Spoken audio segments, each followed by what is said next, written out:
Scott Ludlam. What does his resignation mean for the Senate? Senator Scott Ludlam has made a shock announcement. He is leaving the Senate.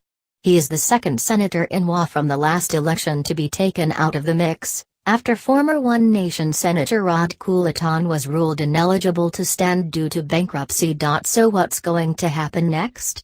What has Mr. Ludlam done wrong? Mr. Ludlam holds dual citizenship with New Zealand and Australia. Under Section 44 of the Australian Constitution, which governs eligibility for Parliament, people may be disqualified from election to either house if they have an acknowledgement of allegiance, obedience, or adherence to a foreign power, or is a subject or a citizen or entitled to the rights or privileges of a subject or a citizen of a foreign power. Dual citizenship on its own may not necessarily be the problem. The question is whether Mr. Ludlam took reasonable steps to renounce any foreign allegiances. He says he believed being naturalized as an Australian teenager accounted for his New Zealand citizenship, but has since been made aware this is not enough. Mr. Ludlam takes full responsibility for this oversight. What will the Senate do next? The Senate will have to consider a motion to send the decision on Mr. Ludlam's eligibility to run as an MP to the Court of Disputed Returns. The Greens will not challenge the motion, or the process in court. Who is Scott Ludlam? Scott Ludlam built a reputation as an outspoken fighter for online privacy rights, national security and environmental causes. The situation is similar to what happened with former Senator Bob Day last year, although this did not turn on citizenship. Mr. Day resigned, but questions had already been raised about his eligibility, and so the Senate referred the decision to the court. In Mr. Ludlam's case, only the 2016 Senate decision is expected to be affected, even if the court were to find he was never eligible. The only vacancy that would require filling would be his place in the current Senate.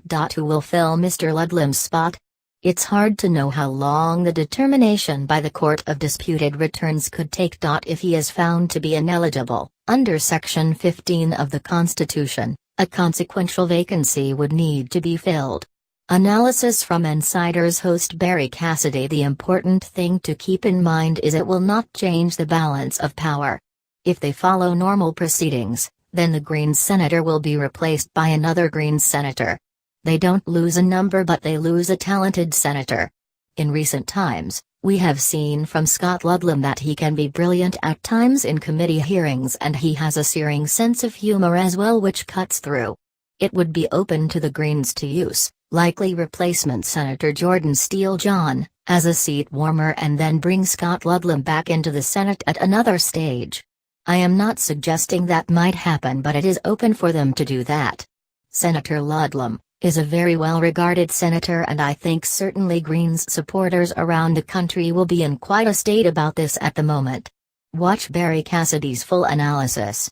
It is not expected to require a spill of all 12 positions for WA. The party believes the IC would run a count to determine who the next person elected would be, assuming Mr. Ludlam's name were not on the ballot, and that all the other elected senators retain their places. The person who receives enough of the votes would then hold the place vacated. Fellow Greens WA Senator Rachel Seward was next after Mr. Ludlam on the ticket, and candidate Jordan Steele John was third. While the preferences do not necessarily flow to those two positions, it could be assumed most Greens supporters would send their second and third preference choices to the Greens' number 2 and 3 candidates. Has this happened before? William Robert Wood was elected to Australian Parliament in 1987 as a NSW senator. The High Court declared his election invalid after it became clear he was not an Australian citizen at the time of his election, when he applied for an Australian passport some months after taking office.